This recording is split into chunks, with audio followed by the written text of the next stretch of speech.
President Biden and his family members engaged in a $5 million bribery scheme during his time as vice president. Is Joe Biden still the poorest member of Congress, as he once claimed? Surprisingly, he and his wife Jill Biden amassed over $15 million in 2017 and 2018. But where did this money come from? Why is FBI Deputy Director Paul Abbate refusing to answer Senator Ted Cruz's questions about the allegations against Joe Biden? Which members of the Biden family were also involved in all of this? Here's the controversial story unfolding at the pinnacle of the White House. It all starts with Joe Biden's son, Hunter Biden, and how he abused his father's connections in the White House for personal and financial gain. That Joe Biden personally took a $5 million bribe from a foreign national. The allegations are detailed in an 87-page Senate report. Joe Biden stands accused of leveraging $1 billion in foreign aid to get the Ukrainian prosecutor investigating his son's company fired. But where did the report come from and who actually published it? The Senate Committee on Homeland Security and Government Affairs published a report titled Hunter Biden, Burisma, and Corruption. Now, let me introduce you briefly to Burisma Company. Burisma Holdings Limited, a group of energy exploration and production companies, is a registered holding company based in Kyiv, Ukraine, although it is officially registered in Limassol, Cyprus. The company is owned by Ukrainian oligarch Mykola Zlochevsky, who holds ownership through his company Brosidi Investments Limited. So where does Hunter Biden step in? Well, let's first look back at the report we already mentioned. The title of the report was called The Impact on U.S. Government Policy and Related Concerns, where the document examines possible conflicts of interest in foreign business.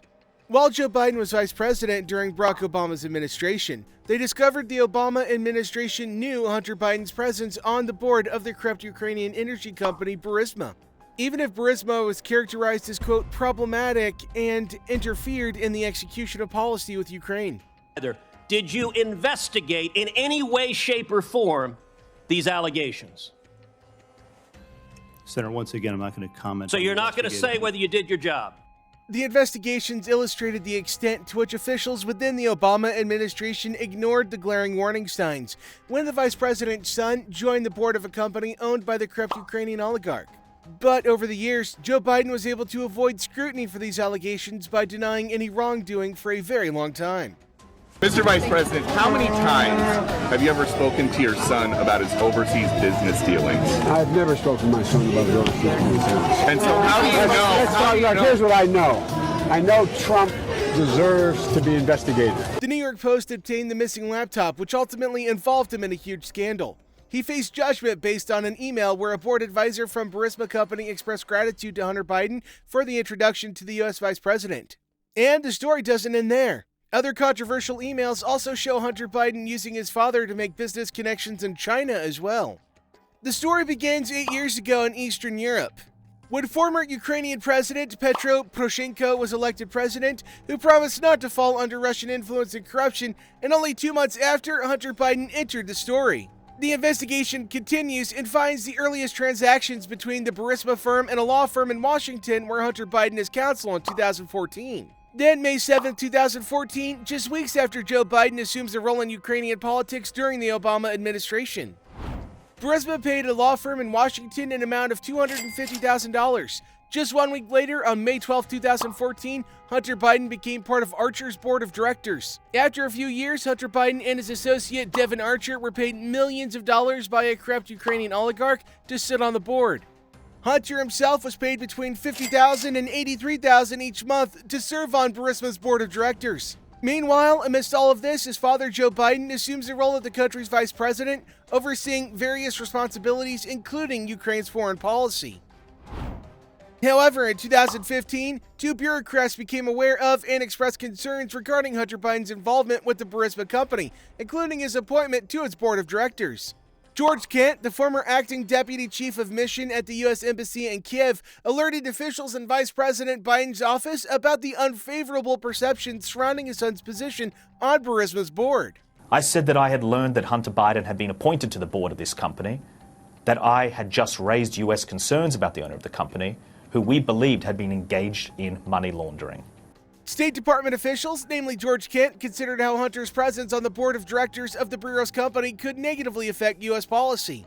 A few months later, Hunter Biden meets the very top of the Burisma company with his father, who is, of course, the vice president of the country at the time. The meeting took place in Washington, D.C., just a year before Joe Biden pressured Ukraine to fire the attorney general involved in the active investigation of the Burisma company and its owner. If Biden's millions have caught your interest, please hit that like button and subscribe to our YouTube channel. By doing so, you'll stay connected with our latest videos. Now, let's continue with more controversies. Biden's campaign has said there's no official record of the meeting, but the emails say otherwise. An advisor to the Burisma board thanked Hunter for the, quote, opportunity to meet his father in an email sent on April 17 in 2015. However, one small detail, Hunter's omission caused such a scandal. A hard drive from Hunter was found, which he had left and never picked up. Later, Rudy Giuliani gave the same hard drive to the New York Post. The New York Times reported in March 2022 that they found emails from Acacia files that appeared to have come from a laptop abandoned by Mr. Biden in a Delaware repair shop. John Paul McIsaac, the shop owner, said that the laptop was left by a man who identified himself as Hunter Biden. Joe Biden's a liar, a stone-cold liar. That's what these emails and this other information that's coming out right now show. However, how did the State Department react? The committees found that neither the Office of the Vice President nor the State Department ever took any action following these complaints. The State Department continues to remain silent on the existing allegations against Joe Biden and his son.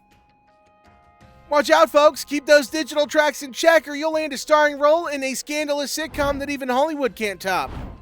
The Senate committee said they were only aware of 2 individuals who raised concerns about the Hunter Biden link in Ukraine to their superiors. Despite the efforts of these individuals, their concerns appear to have fallen on deaf ears.